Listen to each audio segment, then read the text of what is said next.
Soka Gakkai International on the Pali Highway, starting at 9 o'clock and running until 4 p.m., starting off with John Lake and Living and Dying in the Hawaiian Tradition, because of course the Hawaii Committee for the Humanities is interested in the cross-cultural exchange, and here in Hawaii we have a perfect opportunity to do that. And then many other presentations. AnneKlein will speak at that time, and Harvey Aronson, Carl Becker, and a number of other very interesting speakers. So without further ado, I'd like to welcome very warmly Professor AnneKlein and Dean Kobayashi, Victor Kobayashi of the summer session will greet her. Thank you.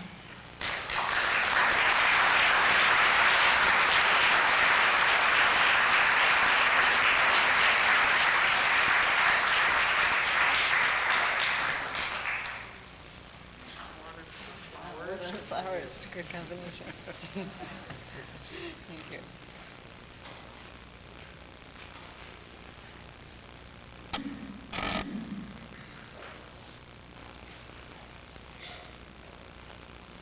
Hello. I'm very happy to be here. It is a pleasure. This is only my second trip to Hawaii. It is a great, great pleasure to be here, and I want to thank everyone involved, particularly David Chappell, and particularly Lekshe. As she said, we have indeed known each other for a long time. We first met in 1971 in Dharamsala, when she had waist-length red hair. And we were both of us at that time really just beginning our study of Buddhism, and we studied at the Library of Tibetan Works and Archives in Dharamsala, which still is a wonderful place for Westerners to come and begin to learn something about the tradition.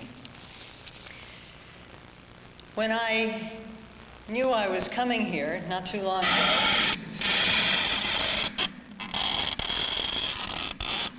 sorry, it just felt too far away. I emailed somebody that, in June I was going to Hawaii, I said, to talk about death and go snorkeling. And I thought I was just being mildly entertaining. But actually, there's something I believe rather seriously that is part of that statement, which is that in order to talk about death, which of course is a very deep and serious and sobering topic, it is important to have something sustaining one. So in some ways, it's helpful to go snorkeling and look at the beauty around here and know that it's there, and then take up some serious reflection. There's still some kind of nourishment coming through in that way. I think that the way in which the topic of impermanence and death is woven through the Buddhist traditions displays something of that balance. Because there are, as you probably know, many aspects of Buddhist meditation, and they support each other, they work together. So sometimes when you pull out a single strand, because even a single strand can be very, very rich, and one can get quite lost, mesmerized, amazed by even one strand of the tradition, but it is important sometimes to pull back and realize where it fits in the larger design or mosaic of that tradition. And so what I'd like to do this evening, at least for the first part of the evening, is to talk a little bit about how the topic of impermanence and death is woven into a fundamental presentation of the Buddhist path, particularly emphasized in the Gelug or Yellow Hat order of Tibetan Buddhism, which is one that I have been fortunate particularly to study in, as well as other traditions. In laying out the path, and this may be familiar to some of you, Tsongkhapa, teacher of the first Dalai Lama and one of the great eminent religious geniuses of Tibet, laid it out this way. He said there are three principal aspects of the path. Now just that is kind of a relief, because just the name, three principal aspects, because if you know anything about the Buddhist traditions, or even perhaps particularly about the Tibetan tradition, you know that the books are vast and that one could not read them all in a single lifetime. The Tibetan tradition alone has books which would certainly fill one side of this room. So to know that there are three principal aspects of the path is already a sigh of relaxation. You can include everything, in a sense, in these three aspects. So what are they? They are these. They are recognizing that this type of world that we inhabit, which the Buddhists call cyclic existence or samsara, is something that if we really understand what is going on, which is not to deny that we do sometimes enjoy it, but if we really understand what is going on, we will start to feel that what we want is to move out of this particular round of birth, death, rebirth, death, and so forth. The second of these has to do with cultivating compassion, and above all, the motivation to seek liberation from this cycle of birth and death, to seek it not just because it's a merry-go-round that makes oneself dizzy, but because it's a problem for everyone, and that if I can get off it, then I won't be dizzy anymore.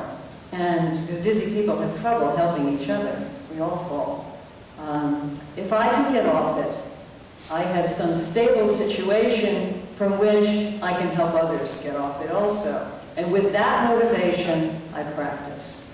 This is, of course, the altruistic intention to enlightenment, the famous bodhicitta, that is the hallmark of the Mahayana traditions.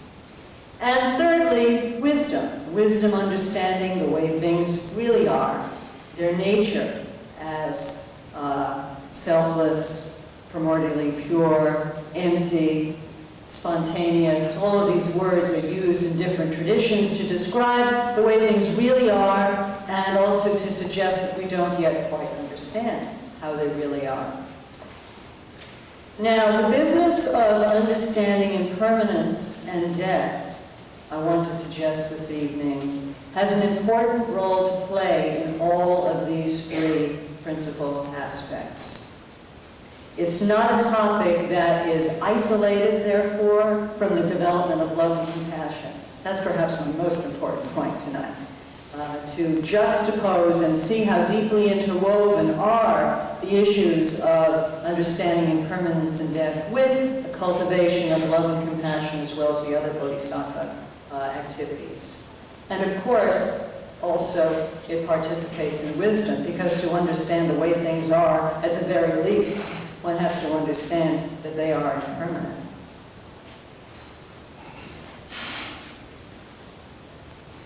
This business of wanting to leave cyclic existence, you know, why would we? Especially in a place like Hawaii. When I taught at Stanford, it was also difficult, especially with 18, 19-year-olds who are, after all, healthy and smart and at one of the best schools in the country, headed for a great future. I mean, what is wrong with their cyclic existence? Nothing at the moment, as a matter of fact. But the problem is that the nature of this thing that we may enjoy so much is not something that we can count on. And we do know that intellectually. And so part of the game, aim, and genius of the Buddhist paths have to figure out a way. How do you, when you have something that is so important to understand deeply, as the fact that we are mortal, and so easily understood intellectually, how do you get people to pay attention to it long enough to really get it? Because, of course, if we handed out a questionnaire tonight, or if I asked you, how many of you believe that you will die within the next 100 years? Do you believe that? Probably. Yeah, if you ask me, I will tell you that I believe it. But what does that mean, to believe it? With what part of my being do I believe it? Do I believe it when I get on an airplane, or maybe then more than other times? Do I believe it when the alarm clock goes off in the morning and I'm rushing into the shower and rushing off to my day? Not necessarily. It's not necessarily, while it's something that I know, it's not necessarily something that's integrated into my being. And if somebody says to me, you know, you're going to die, I feel, well, yeah, of course I know that. Let's talk about something else, something interesting. So it needs to be brought home to us that while this is something we know very well, it is not something that we necessarily have really absorbed. And what is important in these traditions is, of course, to really absorb it. What would it look like to have really absorbed it? I'm not sure, but when I ask myself this question, I think of one of my teachers, Geshe Tugden, who I was fortunate to study with over a period of about 10 years, sometimes separated by several years. I met him in India, in New Jersey, and in Virginia. And so whenever we would part, of course, as is so often the case when one parts from someone one really cares about, we don't know when we'll see or if we'll see the person again. So we say goodbye. We say, hope to see you soon. And I was saying goodbye to him, and he said, as Tibetans often do, almost casually, but very much present to what he was saying, he said, if I don't die, I'll see you again. And there was no, no melodrama. That's how it is. If I don't die, I will see you again. And I get the sense that this was a way of expressing, reminding himself perhaps, teaching me as well certainly, and also expressing perhaps displaying a bit of what it might look like to always be aware of this. He wasn't sad when he said this. He didn't make any kind of a big deal of it at all. It's just, that's what one thinks, if one is aware of the situation. So Buddhism from the beginning has been interested in getting this point across in ways that we would really get it. There's a famous sutra in which a mother whose only child has died comes to Buddha and says, as any mother surely would, please, my son, too young to die, please help me. Can't you help me in some way? With your miraculous powers, surely you can bring him back to life. Surely you can help me. And the Buddha said, well, do this. Bring me a mustard seed from the household where no one has died, and then we'll talk. So we can imagine as she rushes to the nearest household, knocks on the door, begs for a mustard seed, and as if it's almost a side issue, by the way, says, oh yeah, before you actually fetch it, has anyone died? And she hears, yes, not so long ago, the grandmother of the household died. She goes to another house, and there the sister has died, and another, and the infant has died. And slowly, of course, she learns what she was intended to learn, which is that mortality is everywhere. And this was, in some sense, not an exceptional case in the sense that it was not a violation of the nature of what we are, that this child died. So she goes back to the Buddha and reflects her understanding.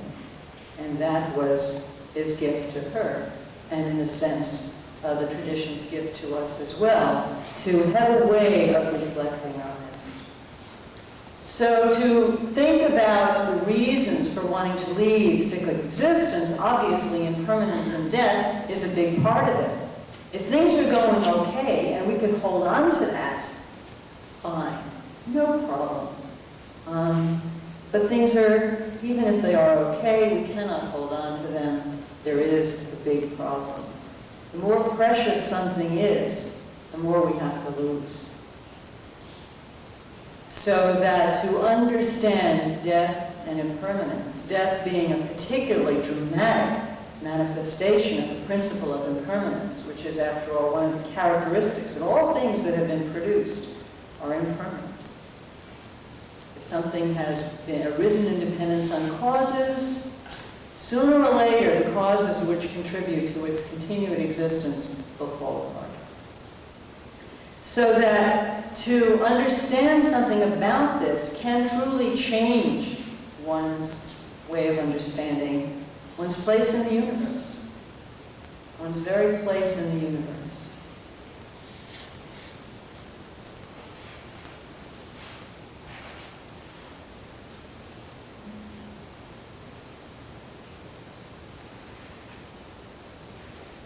It's also the case that what our situation is also the situation of others. And this is where cultivating an understanding of impermanence and death can be part of a way of cultivating compassion and ultimately the altruistic, compassionate aspiration to enlightenment. Once I get some sense of how very precious I am to myself, I might be able to move out with that understanding and to understand something about the situation of others. There's a sutra that I often like to mention. It describes a king and a queen. I believe it's King Menander and his queen are taking a walk one evening, or so I imagine it. And as they walk, the king says to the queen, he says, you know, when I think of all the beings throughout the world, I realize that none of these is as dear to me as I am to myself. The queen takes this in, and she says to him, after thinking about it, you know, when I consider all the beings throughout the world, I realize, too, that none of them is dearer to me than I am to myself. And they look at each other for a moment, perhaps.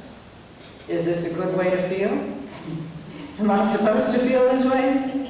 Well, they're not sure. So they go and they talk to the Buddha, and they say, this is how it is with us. What do you think?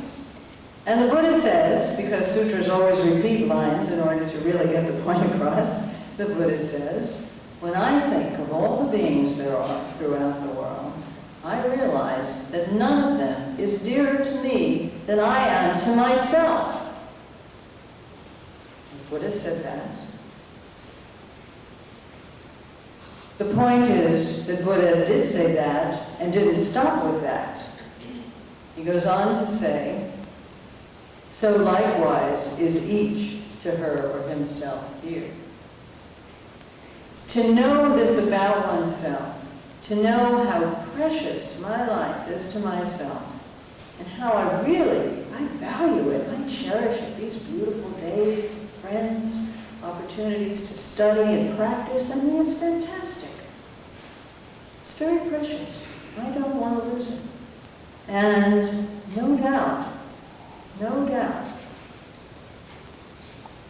others feel the same way. So that getting in touch with my own mortality and the poignancy of that situation is really a line into something very, very deep about myself, and similarly something very, very deep about others. And this is certainly one way in which the discussion of impermanence and death can be an aid to the cultivation of compassion and the altruistic aspiration, the second of the three principal aspects of the path. Now, someone might feel, it would be quite natural to feel, well, I don't know if I really can use this in that way, because after all, my pain and my death is something that, my five senses experience. Your pain and your death isn't quite like that for me. If a book falls on my toe, I say, ouch. When it falls on your toe, I might have some sympathy, but I don't say, ouch. It's kind of different. So, what about that, someone might say? Can you really take your own experience and use it in that way to cultivate a concern for others that is equal to concern for oneself, which is one of the Bodhisattva projects. It's one of the things you're supposed to want to do. And there are many meditations that involve cultivating this idea. And I'm suggesting ways in which those meditations mesh with the cultivation of an understanding of impermanence and death. It is possible, says Shantideva, famous 8th century Indian Buddhist poet whose works have been commented on by all the Tibetan traditions, a very much beloved text in Tibet. Its commentaries are still read. As you may know, His Holiness the Dalai Lama frequently lectures on this text. One of the things that Shantideva says in the 8th chapter of this book, the second half, starting about verse 90, if you want to look at it, it's available in translation as Engaging in the Bodhisattva Deeds, translated by Stephen Batchelor. And there are also a number of commentaries, at least few commentaries in English on it. One is called Meaningful to Behold. And the Dalai Lama has also written a commentary, I believe it's on the chapter on patience, called Flash of Lightning in the Dark of Night, I believe. So in this beloved text, Shantideva takes up this issue of the possibility of cottoning to what it is others feel through one's own experience. Is this really possible? And he says that it is possible because, he says, our sense that it's not possible comes from a completely exaggerated and inappropriate understanding of the difference between self and other.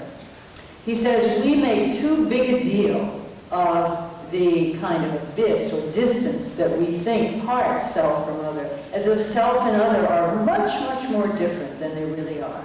He says that they're not that different, that in fact it's just a relative thing, whether a particular person is designated as a self or other. He says it's like far and near. Far and near, after all, just depend on where you are. From California, from Texas, Hawaii seems very far away. Alas, it would be lovely to come more often.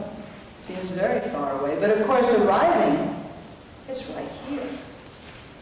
Now, this is the sort of thing that seems so obvious that it's not worth talking about. And I probably wouldn't talk about it either, except that I have understood from my own stupidity, my own experience, what a subtle point this really is. Because even though it's perfectly obvious, it's like too boring to talk about, sort of like death, because it's so obvious that from Texas, Hawaii is far, and here it's near. I mean, come on. Did you come to a lecture to hear that piece of information? But what happens sometimes is that farness becomes coalesced with the idea of a certain place so that you can't separate it. When I was in college, I decided that I must go to India. I really wanted to go to India. I like to travel. And I thought, well, okay, what can I do? I need to go to India. I have to give some excuse to my parents, who will be totally dumbfounded by this as a project. So, well, all right, I'll go to graduate school a little bit, and something to do with India. That'll give me a reason. And I'll earn some money, because, you know, India, the whole problem came about, the problem of explaining to my parents, and the problem of getting the money together, had to do with India being so far away. That was the problem. I didn't have to explain to my parents why I wanted to go to New Jersey from New York, for example. But India needed some serious consideration because it was so far away. So it took me about 2.5 years to finally get all the clauses and conditions together and actually get to India. And during all that time, you know how it is when you really want something, kind of mind is fixed on it, and I'm fixed on India, far away India. How can I get to far away India? So one day, I got on a plane, and I landed in Bombay. And I got off the plane. I was thrilled. I thought, I'm far away. And then after a couple of seconds, a little piece of my brain kicked in and said, what do you mean? It's here. But I really felt, I was there that time for about a year and a half, and I felt there was something physically that happened over a period of 6 months before I could really look at the land around me and say, I am here, and this is near. This is a near country. Because I was so stuck on the idea that it was far away. Now, if I could get stuck on the idea that India was far away, Shantideva might say, how much more do we get stuck on? See, I thought that farness was just, inextricably associated with India. I didn't realize it was just something I put onto India because of my particular perspective. Now, what Shantideva is saying is that that's how it is with self and other. It's just a matter of perspective, like near and far. Which is to say, from my point of view, this arrangement of flesh and bone and consciousness and so forth is what is referred to as I. And of course, for you, looking at this same arrangement, you refer to it as you. And likewise, each one of you has an arrangement of form and consciousness that is I for you. And for persons who are not you, they will call this same entity other. So Shantideva is saying it's just a bit of a matter of perspective, and we can't get too bowled over by this idea that self and other are so fantastically different, that tapping into our own experience of mortality, how we wish to avoid the suffering of impermanence and death, how we wish to avoid that, and how others also wish to avoid that, just as much as we do. In this way, the cultivation of an understanding of impermanence and death can be part of the cultivation of compassion. And in fact, Chandrakirti, one of the great Indian scholars of the 6th century, whose work became a foundation for much of the philosophical developments of Buddhism in Tibet, particularly at the Gelugpa school, Chandrakirti says, in one of his most famous works, he says, homage to compassion. He says, to that compassion for beings who are like a bucket on a water wheel. Bucket on a water wheel is always going up and down and up and down, and just because it's up doesn't mean it's not soon going to go down, and it also gets banged against the sides of the walls at various points. So it's battered, and rather an unfortunate situation because it's tied to that wheel and it can't get off. Chandrakirti says, homage to that compassion for other sentient beings who are like this kind of bucket, born, dying, reborn. This is the beginning, to have compassion and to let that flower into a wish to seek enlightenment, to help others off the merry-go-round or the water wheel, is the second principal aspect of the path, and is actually the beginning of the truly Mahayana path of practice, to have this sort of compassion. So compassion can be greatly aided by understanding impermanence and death. And some of the other bodhisattva activities can as well. I'll just give one example also from Shantideva. He talks in the 4th chapter of this text about patience, about not succumbing to acting out on one's hatred, for example, which is anger is, in this context, understood very specifically, not just as some kind of annoyance, but as a wish to harm. Of course, the wish to harm someone is the antithesis of the bodhisattva motivation of compassion. But nonetheless, it does arise. So how can we overcome this wish to harm? One of the things Shantideva says, among many other wonderful things that he says on this topic, is that if you think about your enemy, this person that you would like to harm, and if you realize that this person is mortal and will soon die in any case, why do you have to go after him? It's a way, again, of tapping into something that is a profound characteristic of ourselves, of our friends, and even of our enemies. To know something about impermanence, about death, is to know something very profound that affects not only our attitude toward this world, termed as in cyclic existence, but also our attitude towards ourselves and what we want to do in this world, and towards others.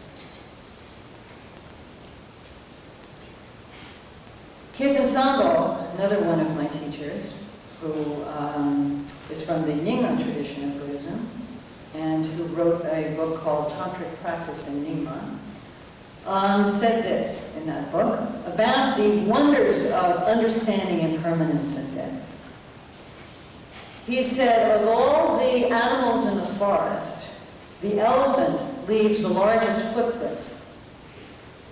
And he said, of all the topics of meditation, the one that has the greatest effect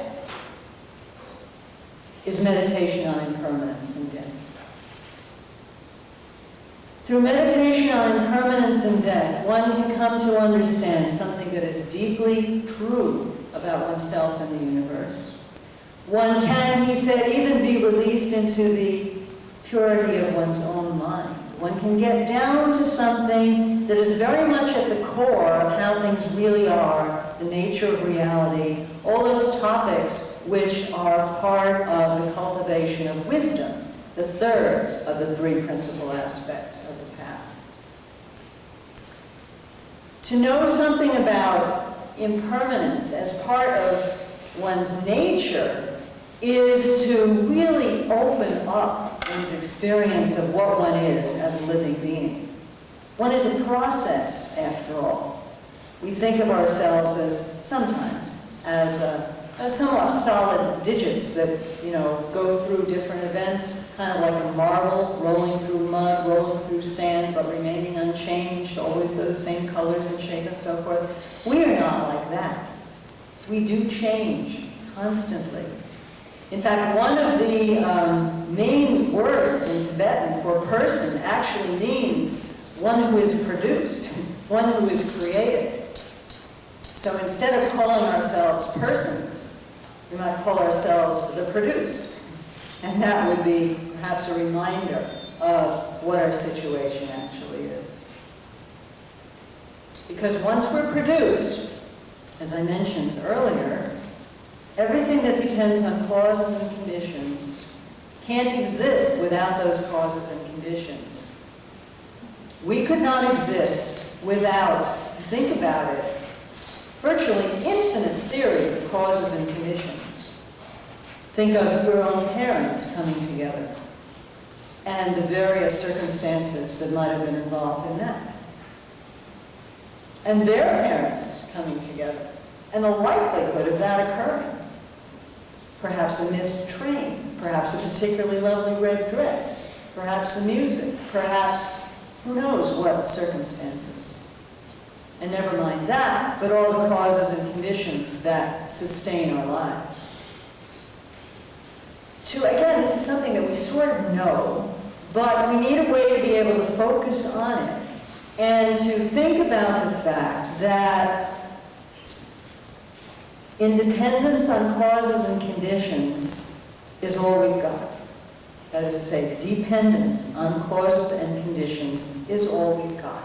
So to talk about impermanence and death is also to talk about the principle of what Buddhism calls dependent arising, which the Dalai Lama has called the slogan of Buddha, because it's very much at the heart of what this tradition is trying to convey. And impermanence and death are very much an avenue in to understand the wisdom of dependent arising. So it's talked about, for example, that if you understand that, let us say a clay pot, to take a classic example that we probably won't get too excited about one way or the other. It's often said it's good sometimes to start with neutral examples. We talk about ourselves depending on causes and conditions. That's already a very volatile territory. And so there may be easily a resistance there. We can talk about a clay pot. Well, a clay pot depends on, of course, clay, which involves, I suppose, water and some minerals coming together in a certain way. It also, of course, depends on a potter, somebody who pulls this together, spins it, throws it on a potter's wheel, and creates it as a pot. Other than that, there's nothing going to the pot. It has no way of creating itself or willing itself into existence. It is simply a function of these other causes and conditions. That already begins to do away with the kind of sense we have of a pot as solid and stable and all those things. It's not. It was produced in dependence of causes and conditions. It will not last for one instant longer than suitable causes and conditions continue to support it. It has got no thing of its own. Not at all. All there are causes and conditions. And this is also true of ourselves. There are just causes and conditions. There are just those circumstances which are suitable to be called a person and function as a person. But it's all process. It's all change. It's all shifting sands. And to understand that is to understand something very deep about the nature of reality, as these traditions understand it. It's not just a head trick, although it may start that way. It is also part of, again, something that needs to be integrated into one's being, this kind of understanding. So how does one integrate this sort of thing into one's being? There are many things that could be said about that. But one is that in doing this kind of reflection that we will perhaps go through shortly, in doing this kind of reflection, there are really two aspects to it, as Harvey also suggested last night. There's rippling through your mind a sort of data. If we think about, for example, the ninefold meditation on death that you have, I believe, in front of you. I wanted to give you this information. I'm not going to be covering all of it today. I'll be covering some of the rest of it on Saturday. But it's good information to have. To reflect, for example, that death is definite. Now, there's a certain amount of rolling those words around in your head that you can do, and that will create some kind of juice for you and some sense of getting it. You have to create some narrative, some picture for yourself. This is where your own creativity and energy comes in. It's, of course, not enough to memorize the text. You have to jazz it up for yourself, whatever it takes, your own memory of something, for example.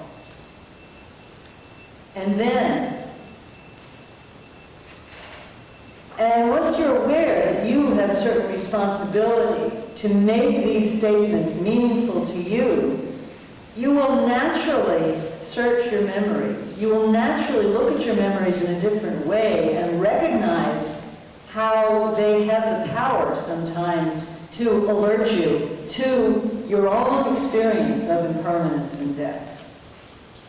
Sometime, not so many years ago, maybe 5 years ago, I was home with my parents and looking at pictures that I'd never seen before. And they were pictures, my parents now are in their 80s. And these were pictures of my parents in their 20s. And I'd never seen these pictures. And of course, as children do, I always thought of my parents as basically old. Kind of like far India, parents, they were old. And I saw these pictures, and I was amazed. I mean, my mother was beautiful. And not only that, she looked so young. But not only that, I knew she was young. She used to tell me that she was young. But what really got me was that there was no sign in this picture that she was going to get so old. Because I thought that when she was young, unlike me, there was some sign of her, age to come. And that she was therefore never just totally young. She was always young, looking like she was about to be old. But that was not true. in this picture, totally young, and my father was strong, handsome, vigorous. He just looked like a young person. And so, I began to get it again. Once I had plastered this idea, they were the old people, I was the young, and both of this was wrong. It was just a matter of time. If self and other is a matter of perspective, young and old is just a matter of time. It's not part of the intrinsic nature of anyone to be young or to be old. Of course, in this culture, we tend to idealize youth, and so, I think the sort of the ideal age or the real person is what they look like at, I don't know what it is, 25, 35. But there's some time after which that's what she used to look like, And that becomes the reference. So, part of what this is about, this process of understanding impermanence and death, part of what it is about is bringing it alive to yourself. You have to figure out how to do that.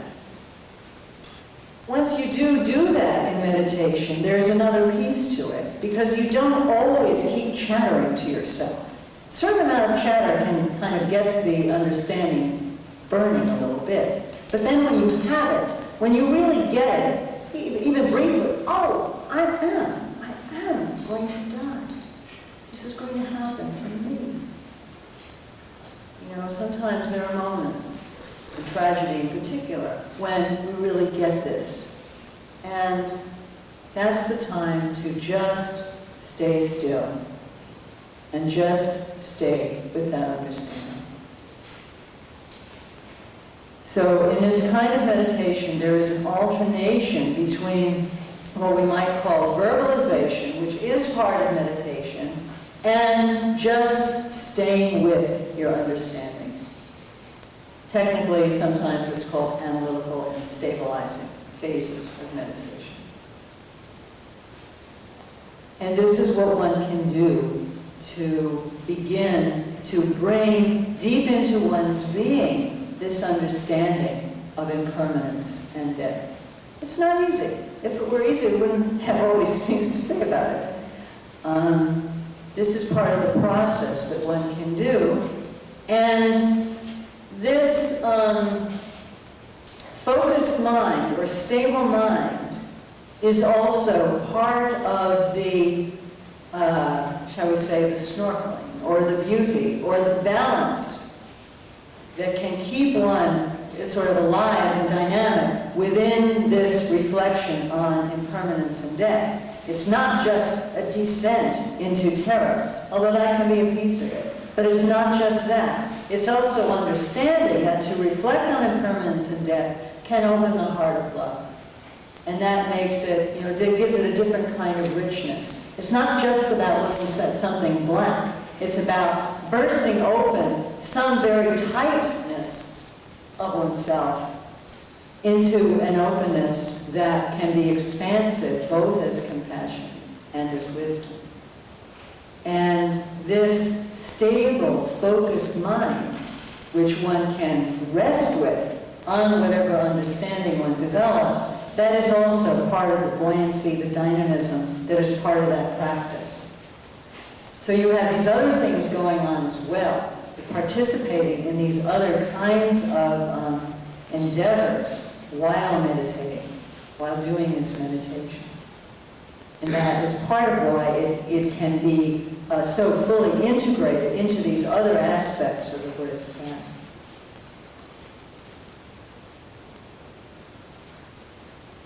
Well, as a kind of analog, I suppose, to the alternation between a verbal reflection and stabilizing meditation, if you are willing, I would like to do some of that with you. Are you willing? Yes. Can we do that?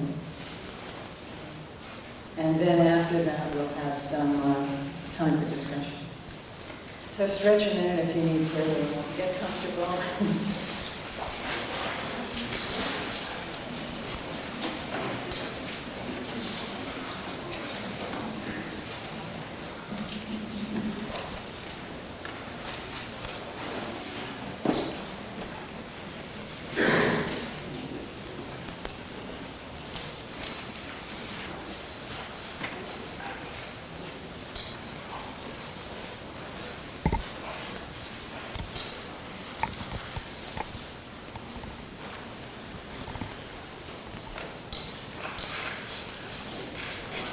You might want to start with an exhale.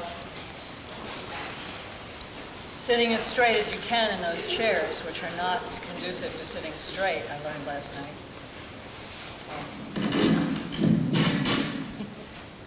There's no subtle way. So while we're waiting for the microphone, you can just get yourself settled.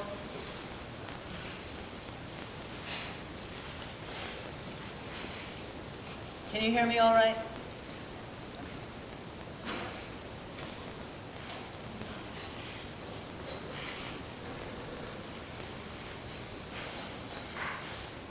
After you exhale, just take a moment to notice how solidly you are held and supported by your chair.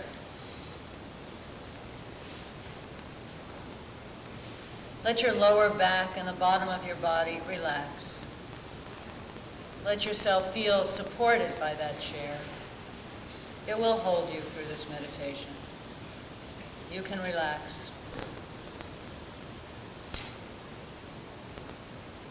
It is part of the earth, held by the earth after all, holding you up.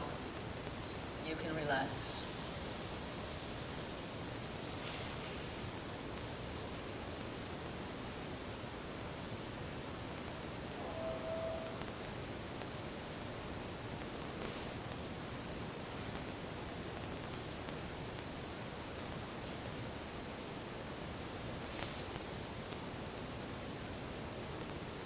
And take a moment to reflect on the things you hold dear, the persons you cherish. Let them appear to you.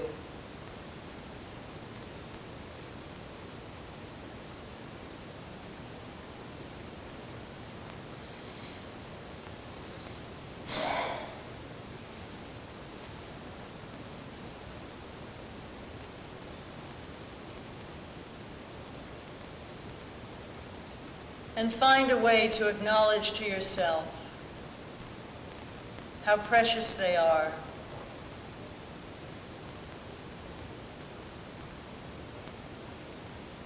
How much you would grieve at their loss.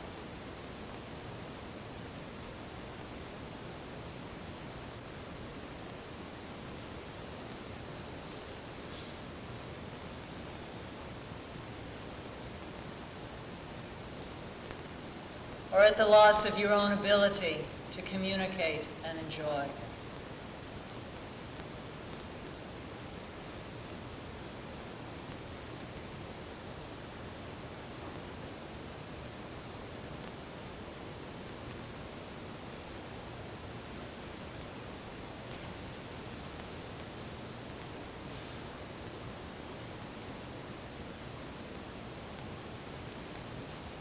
If you get some sense of that, just stay with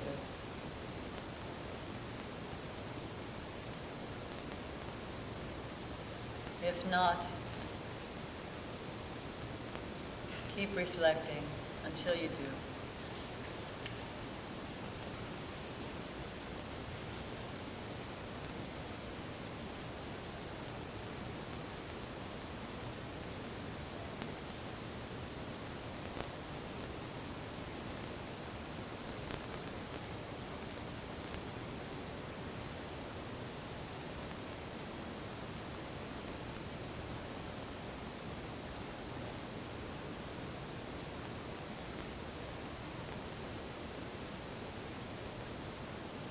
And if you have some sense, some felt sense of how precious you and your experiences are to you,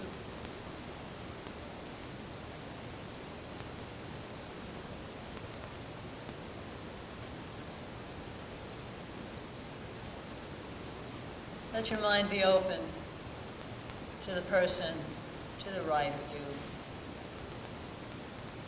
And reflect that this person feels the same way.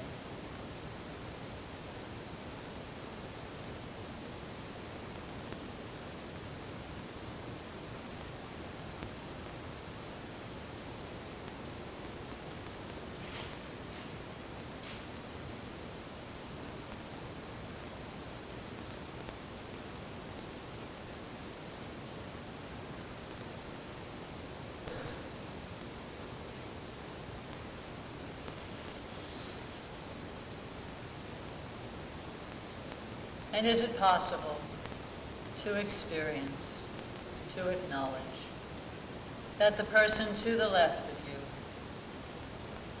also feels this?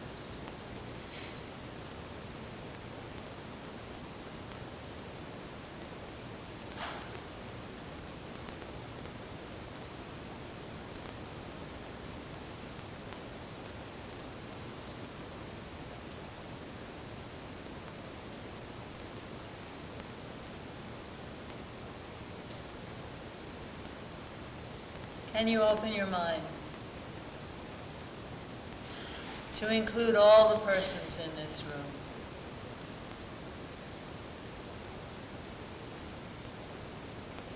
And reflect that not one of us will be alive in 100 years.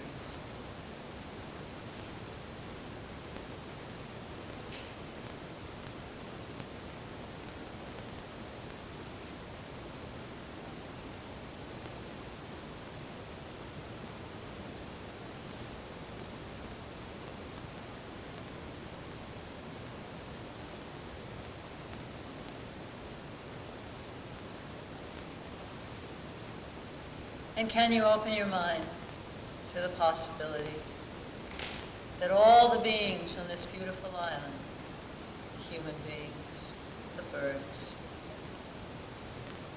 the four-legged beings, the fish, none of them will be alive either.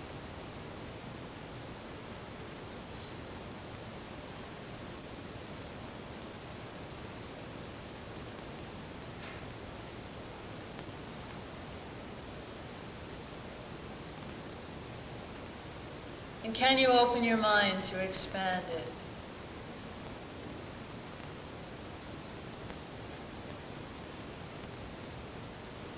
All the way east over the ocean to the North American continent. And think of all the beings there and their suffering and aging and dying.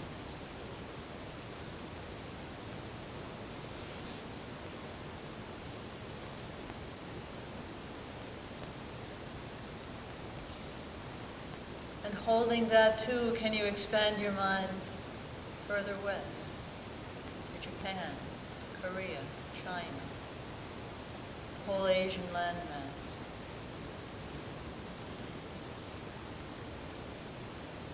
and the beings there, the tigers, the lions.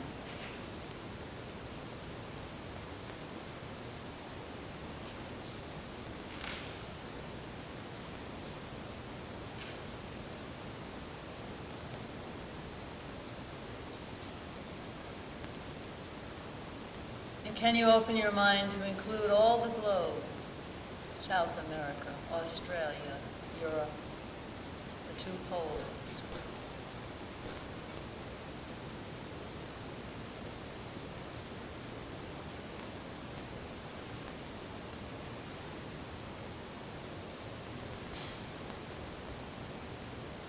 As vast as your mind is, as vast as space is, it is filled with beings who experience death and birth. Hold this understanding. Open to this understanding, if you will.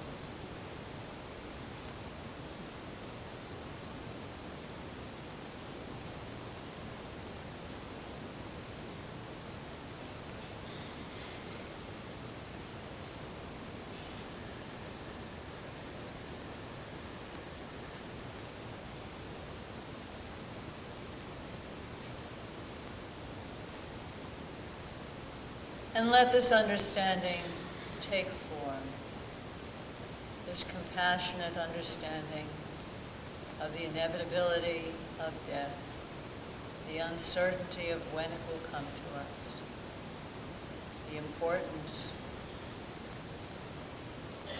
of virtuous activity to sustain one at that time.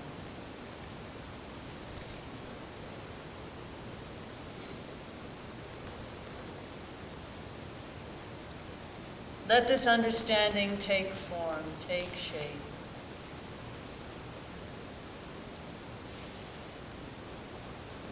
In pure white light at the center of your body, taking the shape of the Tibetan letter A, if you know that, or a white A.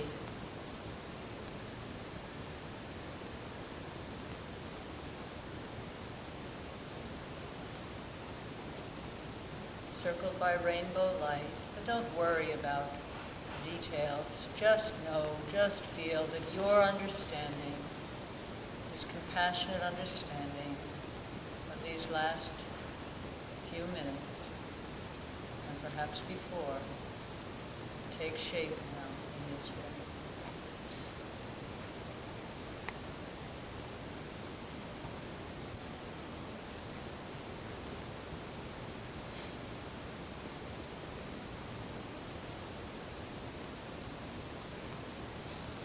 And opening your mind still and again to all the sentient beings throughout this planet and throughout space. Let us chant the sound Ah, the sound of this manifestation in the center of our bodies, of our own compassionate understanding of impermanence and death. And as we chant that sound for the first time of 3 times, as we chant that sound, let light go out in all directions, helping and healing and bringing the compassionate understanding of impermanence and death through all living beings throughout space.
And with the second sounding of Ah, light goes again and brings them to full and complete liberating understanding.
And knowing that you can always use this chant to remind you of this understanding that you have.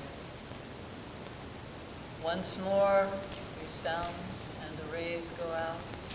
And this time, these enlightened beings from throughout space dissolve into those rays of light and into your Ah, further enhancing, illuminating your own understanding.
And if you feel so moved, take a moment to close with an aspiration that such understanding as will be helpful to you and to others will indeed increase.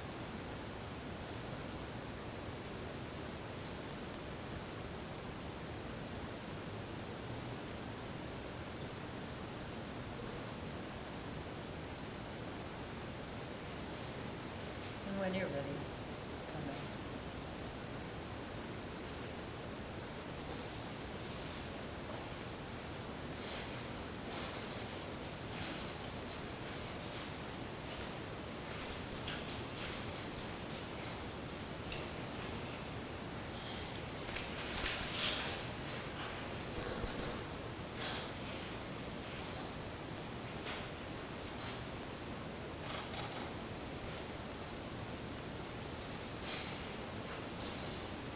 So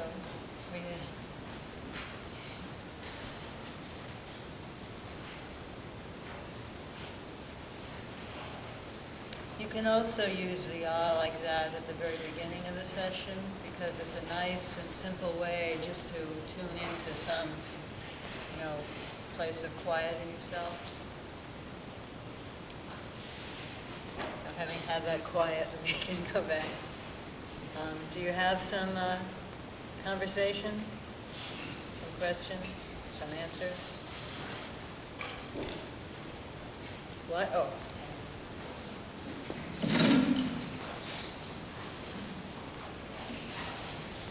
Yes.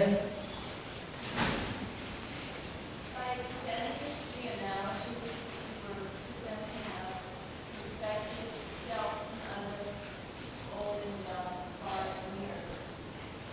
Could you comment on how the teachings lead us to see that life and death, and perhaps even suffering and its cessation, are both also simply, use the word, a matter of perspective?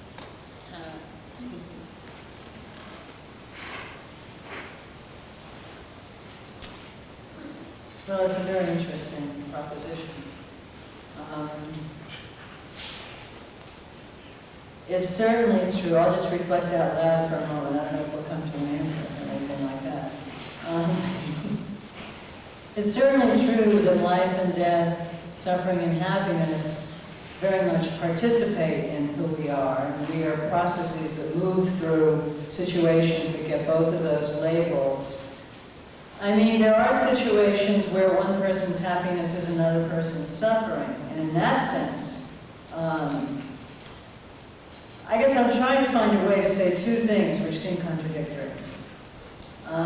One is to honor what you're suggesting, which is that a tremendous amount, maybe 99%, I don't really know what percentage, but a tremendous amount of what we experience is in a certain sense a matter of perspective. That is to say, we don't, from a Buddhist point of view, we don't quite really understand the nature of happiness or the nature of suffering. And so we look at it and call it happiness as if it were nothing but happiness, whereas those things which are happiness, sometimes too much of a good thing will lead to suffering. So there's a way in which, the sun is very delightful, but if you stay out too long, it's a source of enormous suffering. So in some sense, to call the sun a source of happiness or of suffering is a matter of perspective or a matter of what aspect of it you're looking at. So I want to, support this sense that you're suggesting that our experience is very much what we make of it. I think that's true, and these traditions certainly support that, but it's also true that happiness and suffering are very different to us in our current situation, and somehow that also has to be honored. From a traditional point of view, because recognizing suffering is, after all, a motivator to move beyond it. From a perhaps more contemporary psychological point of view, I wouldn't want to go to the extreme of when somebody is in serious pain, saying, well, you're just calling it suffering. I mean, the experience of suffering as suffering also has to be honored, I think. And at the same time, there can be, or perhaps not quite at the same time, an acknowledgement of the perspectival aspect of it. It's an important issue to reflect on. Yes? In the context then of suffering and the impermanence of things, where does our responsibility in social activism come? Are you thinking perhaps of karma and all of that? I mean, Well- also in terms of not only taking care of ourselves, but also in terms of compassion. Well, Certainly in print, it's very easy to say what the principle is. Then where the social activism arises from that perhaps needs a more careful reflection, but the principle is, actually Gyaltsab, a student of Tsongkhapa's, in commenting on the verse by Shantideva that I talked about earlier, says that we should be concerned about other people's suffering because it's suffering, and because all suffering is the suffering of a self. If you could just say that, well, that's just other, and if from all points of view and all perspectives it were an other's suffering, then Gyaltsab seems to suggest, okay, let it go. But once it's the suffering of a self, and it always is from someone's point of view, then it requires us to be concerned about it. And so you wouldn't want to lose that point by saying that suffering and happiness are just perspectival, even though there's some truth in that. Suffering does matter. It may be a function of ignorance, but there it is. So is everything else, pretty much, in our lives. So in terms of responsibility, there is, the Dalai Lama speaks of universal responsibility. In principle, we are to be concerned for everyone's suffering. Now, what follows from that and how you live your life, do you get up from morning till night and run yourself ragged, concerned with the suffering of others? Probably that leads to burnout. So that's why I say how you put, the principle is pretty clear. How you put that into practice in terms of social activism, certainly there's support for any form, I think, of social activism. But how you, prioritize what you're, I don't know that that's a given out of that statement. So sorry.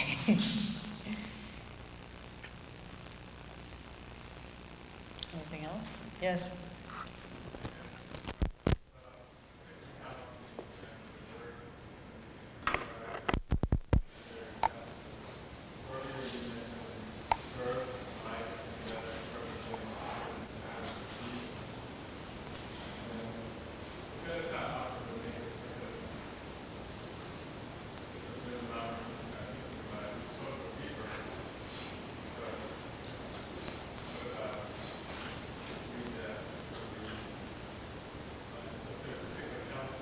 Yes. I spoke about rebirth. What about re-death? Is there not a cyclicality that applies to death as well as birth? Is that a fair rephrase?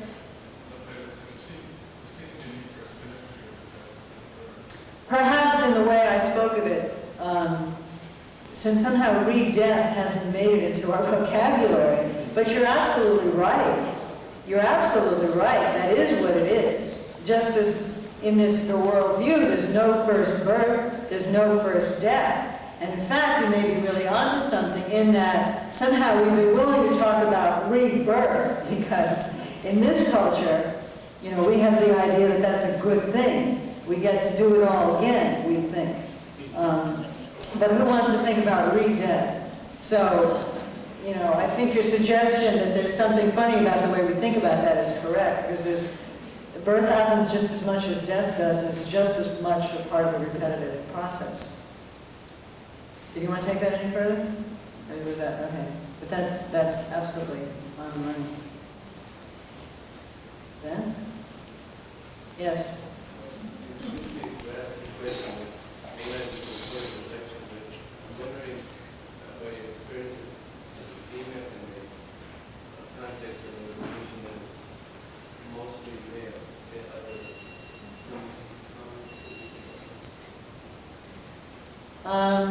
Well, that'll be more, dare I say it, appropriate to the talk tomorrow.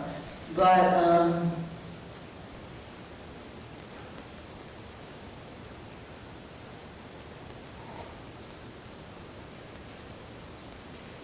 being a foreign female in this particular context has been a rather privileged position, actually. Inappropriately privileged, you might say, compared to what the access that I have had to, Tibetan scholars and meditation masters is not something that would be as easily to be gained by, say, an ordinary Tibetan woman. So it's been a kind of privileged access, actually. And also a situation in which the fact that I was a woman was quite irrelevant as far as my teachers were concerned, by and large. It had to be irrelevant. I mean, they were monks, by and large. And I was, in some cases, staying in a monastery in India, for example. So I was just kind of an other.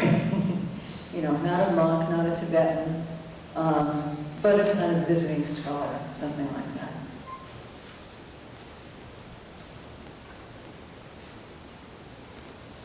Anyway, you're right to mark it out as an issue.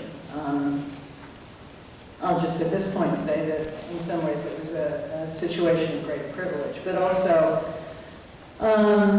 it took me a while to decide that I needed to think about whether in fact I was willing to go along with the kind of hidden assumption that my being a woman was in fact irrelevant. And of course ultimately I came to feel that it was very relevant, and that's the topic of tomorrow. Anything else about tonight?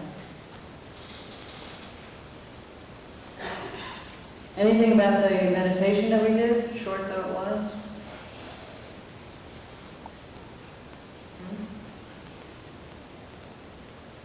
Yes? I said, I don't understand really what's the difference between the Buddhist way about that and what the Western traditions say about it. I mean, they just say it a different way. I mean, I don't know what is the difference. What is the difference in the way Buddhists and Western religions speak about death? There's certainly the similarity that your future life is determined by, your future situation, shall we say, is determined by what you do in this life. And so Buddhism, like as far as I know Christianity, certainly would very much emphasize the importance of dying within as wholesome a state of mind as possible. If you can have at that moment the capacity to think a little bit about compassion, for example, or even about some sense of reverence for your teachers or exemplary persons, that's perhaps like being given last rites. There's something very important at the end. If you can have some wholesome, of course, probably if you've practiced a lot in your life to have that wholesomeness, if you've cultivated an understanding of compassion, it will be much easier to have it at the time of death. Difficult at that time to have it for the first time. So in the sense that this life sets up the situation for the next situation, there's that similarity. In that good actions will lead to a pleasurable situation and bad actions to a highly difficult situation, there is that similarity. One difference, though, is I was explaining to Lani Rinpoche, one of my teachers, when he came to the United States, he completed his education in Tibet and was very close to the Dalai Lama's quarters in India and had basically no contact with Westerners until he came to Virginia in, I think, 1973. And practicing my Tibetan, I was trying to explain to him a little bit about Christianity. And I said to him that it is believed that after death you go to heaven or hell and stay there. And he was like amazed, and I was amazed that he could find this that amazing. He said, "What?" He said, "They believe in one rebirth and no more than that?" And I think there is one difference there in that Buddhism, but they're not permanent situations either. So you move out of them. That's one difference.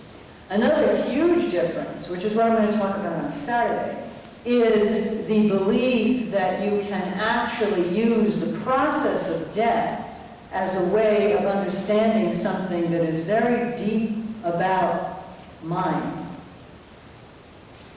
And that using this process is a whole way of meditation that opens up death as a possibility for a profound kind of illumination that actually ceases this powerless rebirth. And that is, it's not even common to all Buddhist traditions. But it is part of the esoteric tradition, Mahayana traditions. And that capacity of understanding death as the emergence of a particular kind of mind that's very, very subtle, I think is another thing that distinguishes Buddhism from, that this is an opportunity for enlightenment. Is something that distinguishes, and the description of the process of death is something unique, I think, to the Buddhist traditions. Yes? Can I argue, however, that anti-thing of death is evoking and guiding. So the context that our series has been one of the wording and organization canvas of passion being naturally embedded. One of the reasons I think it's such a tough issue is that there really are two different perspectives on that embedded in the Tibetan tradition.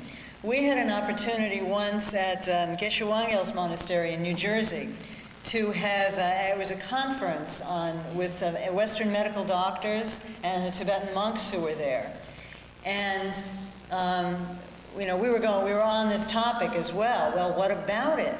And they just kept saying that, no, you can't, because this final moment is so important, and because the organs are taken before the person is dead and has truly passed through all the stages of death, there is, of course, the chance of disrupting this very, very important process. So one monk was just saying, no, we'd never do that. And then, I think it may have been Harvey actually, somebody brought up the Bodhisattva vows. And this, as you're saying, this emphasis on helping others, but, somebody could live with your heart and see with your eyes. What about that? And then it was like he turned around and said, well, yes, give them away. Because there are these two perspectives, and they really are the difference between a sutric perspective and the most esoteric tantric perspective. The fact of the matter is, from the Buddhist point of view, there are very few people that are truly capable at this moment, At the same time, we don't always know who's capable and what is really being done to the person. So from that point of view, it's quite problematic. But then you think about the Bodhisattva wish to help others. And in some ways, I felt that actually took, among these monks anyway, that kind of took precedence ultimately. Because if I interpret that, it's kind of a gamble, whether it's going to do you any good or not. And it's definitely a positive thing to have the wish to give to others. Having said that, I think that many Western Buddhists that I know, who consider themselves serious practitioners, are not so easily inclined to sign the organ donor card. So it's, come on, I'm still caught on that one, actually. Yeah. Because it's a very deep pull in both directions. It really is. I don't know. And yourself? Uh-huh. You don't do that, Apparently not.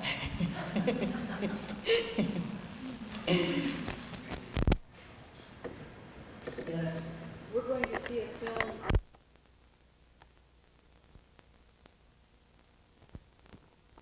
The monastery community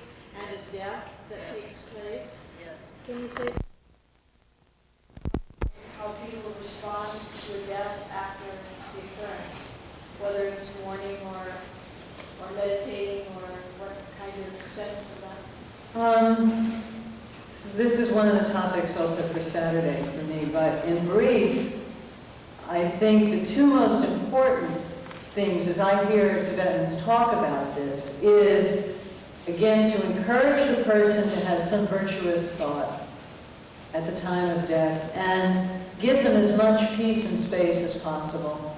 Don't disturb them, both in the process of dying and then really when they're deep into the death process, describing to them, explaining to them what is going on so that they will understand it. And this continues for the period during which the person is considered in the Tibetan tradition to still be between lives. So prayers are said on every 7th day until the 49th day. And the 49th day, when it is considered in general that the person will have taken rebirth by that time, there are special pujas, special ceremonies and prayers and so forth. How people deal with this emotionally is something I'm much less capable of talking about. I can say something about the ceremonies and the rites and make some, guess, I suppose, as to how that's affecting people emotionally. But I have not heard too many people speak about, except expressing grief, talking about their process of working with them. It should be a very, very good film. I've seen it. I think I've seen that particular one. Yes, one more maybe. What is suicide? Suicide. It's a very difficult situation. Always one can pray for that person. I mean, that is one of the healing aspects of the Buddhist tradition, that sort of no matter what has happened, particularly in the Mahayana traditions, one can pray, one of the lamas can pray and so forth, and offer some help to that person. So,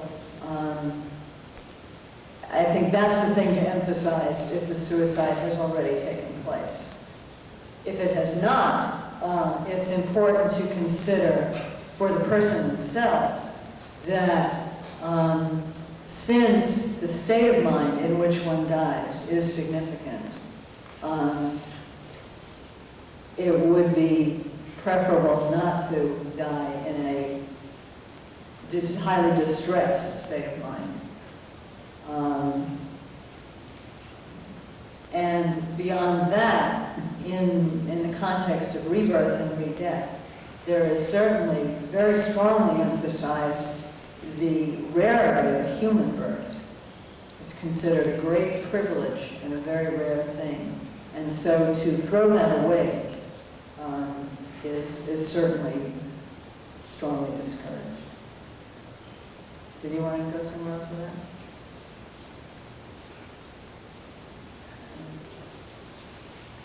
Yes?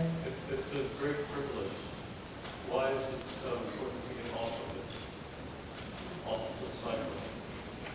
Human existence is a privileged position because it makes it possible to get off the cycle. It is not a given that once you hit human status, you will find it again the next time around. In fact, metaphors are used like it's as rare as a star in daytime to find a human rebirth.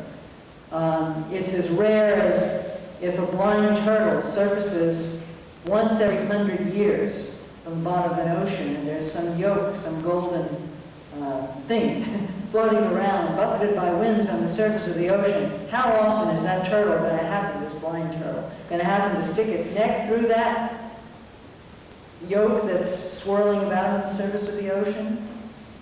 That's their idea of how often one has a human rebirth. It's privileged because it's the right balance. There's enough suffering to remind you that this is a problem situation, but it's not such terrible suffering that you don't have some space to really maneuver.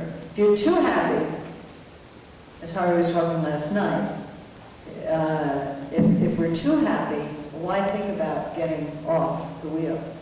If we have too much suffering, we don't really have the capacity to do that. So that's why it's privileged. Is there possibly an implication in this that there's another dimension to move on to that we would want to come into human existence say on this human thing? You want to move on to this other thing? You want to move off of cyclic existence, which is another dimension. It's outside this wheel. And there are many levels and you might say dimensions to this wheel. One can be born in a hell, one can be what's called a hungry ghost, these sort of very fat beings with very skinny legs who can't eat. There are lots of, I don't know if we want to call them different dimensions exactly, but there's certainly many forms of existence, many more than meet the eye, according to Tibetan tradition, according to Buddhist traditions generally. And we don't know where we're going to end up next time. Right now, we have it good enough so that we can find another situation, which would be a different kind of space, certainly, a different dimension, just a different type of existence, not conditioned by karma, not conditioned by our own past actions. Yes? Following up on that, would there be so much emphasis about getting off the wheel? What is the alternative to being on the wheel? You mean what happens if you don't get off?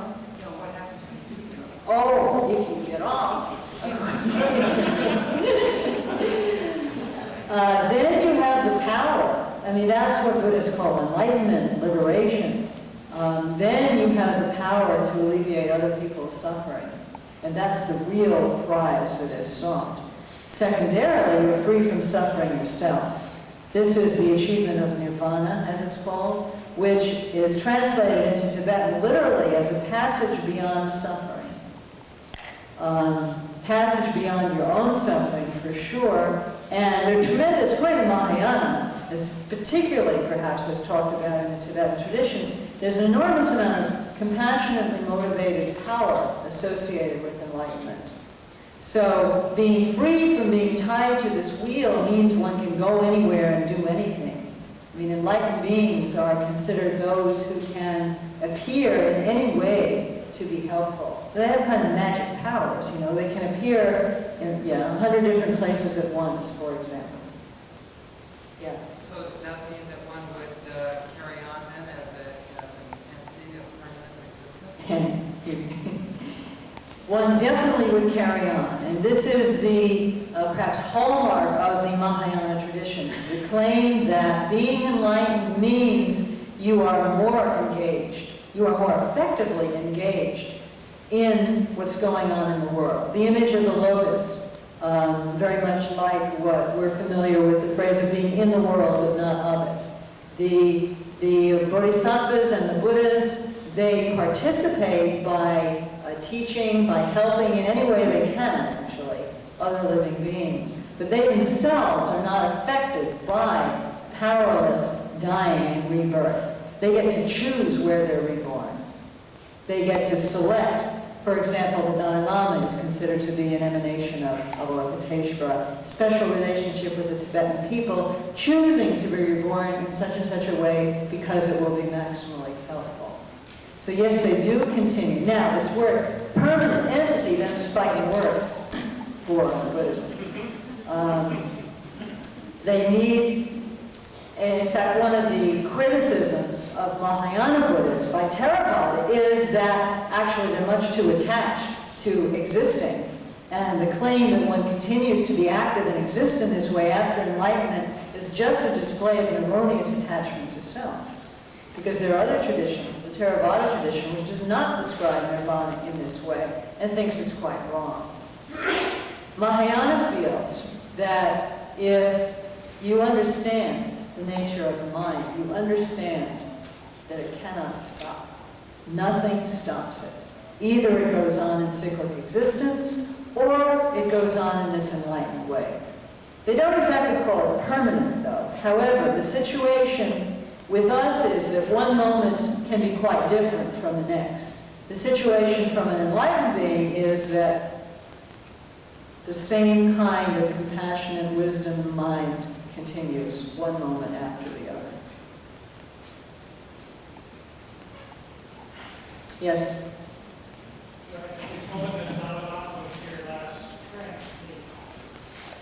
Somebody asked him what happens after you die. And he said, well, the different world religions, do you have any teachings on this? But basically, he said,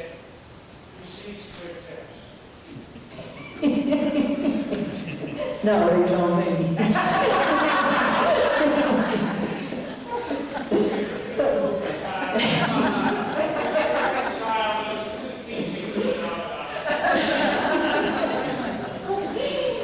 Well, you know, we do cease to exist in the sense of everything that we understand about our existence in any kind of ordinary way ceases. I mean, this body finished. These particular memories, I mean, if you think about what we understand me to be, you know, me, Anne, David, Lakeshake, you know, whatever, what is all this? These are characteristics that indeed will not survive death.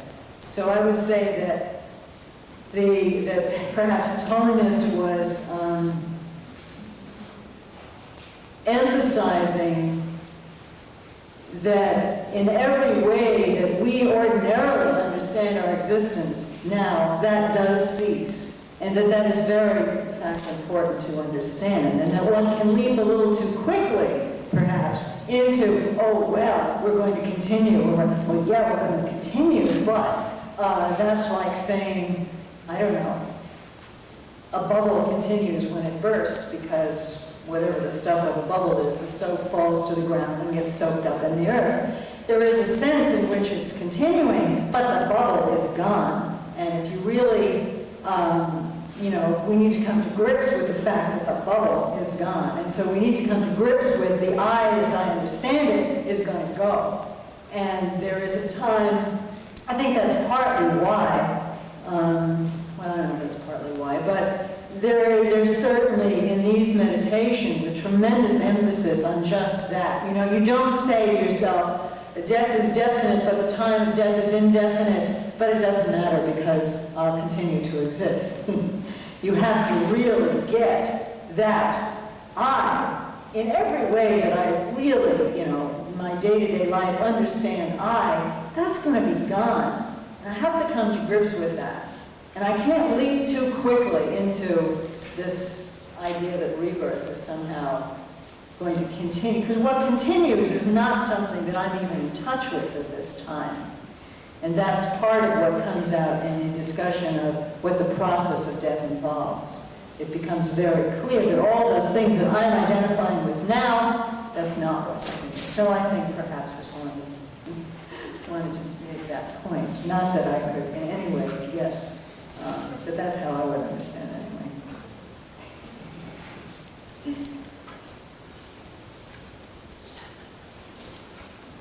Shall we? Suddenly there are more hands. Shall we? What do you want to do? And then let's take one more question, and then I'll be happy to, if you want to come up and talk, I'm not sure. Or take two more questions. You're doing that. If there's a cessation of life, or in my consciousness when I die, then what is the purpose for virtuous living, or to put it bluntly, what difference would it make to me if I took a little old lady and put her in front of the bus instead of on her? You will suffer as a result of that. Even though, what? You will not remember, you will not remember that that was why you were suffering. You will not identify, this is true, and it is a problem in a certain way. Because if memory is gone, you know, to what extent are you constituted of memory? If, let's say, you believe in rebirth. We haven't even discussed that. We'll discuss that on Saturday. But let's pretend for a moment that we all really believe in rebirth. So the next time, maybe you're and maybe you get hit by a car. And maybe that's a result of this previous action, but you don't remember when you were, what's your name? Steve. You don't remember Steve at all. You just are angry at the person who is driving the car. So in some sense, she is not you, because she doesn't remember having been you, and you don't care about her, because, I mean, here you are driving over this lady anyway, and you don't care about this person who is not you. But You know, it's sort of like if you were going to be hit over the head such that all of your memory would be gone, and you would call yourself Alan instead of Steve. But because you had hit yourself over the head, you'd suffer this burning pain for many years, calling yourself Alan, and not remembering that Steve had anything to do with it. From another point of view, you would be having suffering, and you would have caused that suffering, even though you're not putting together that you're the cause of that suffering. And part of what this business is about is recognizing that we are the causes in a very deep way of our own response might be there. Yes. If the enlightenment have a choice, then our choices can find to hurt people so what? If they have a choice, what? If they have a choice in how they're going to be born, then are the choices limited to an earthly existence? Oh, no. And so what? No, the choices are not limited to anywhere in the universe, actually. But sometimes one has particular relationships, like, for example, the Dalai Lama with the Tibetan people, or Amitabha Buddha or Maitreya Buddha are enlightened beings among zillions of other enlightened beings who are considered to have a special relationship with some peoples on this planet. And so they'll come to help them, because you can help better when you have a relationship. But in principle, no, they're not limited. In fact, they could be appearing in 100 billion world systems simultaneously. There's not just one. They're not just contained in one small space. So in brief, no, they're not limited. But we are, I get it.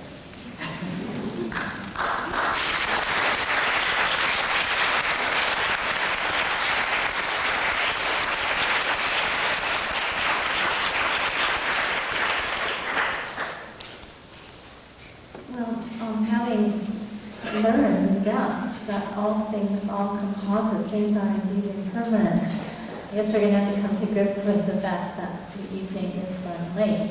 But I would really like to express my very deep appreciation to Dr. Klein as an old friend, as a respected colleague in the field of Buddhist studies, for her very clear and profound explanation of some very deep and important topics. And particularly the fact that it's not merely book learning, but obviously this wisdom has been personally transformative. I thank you very much.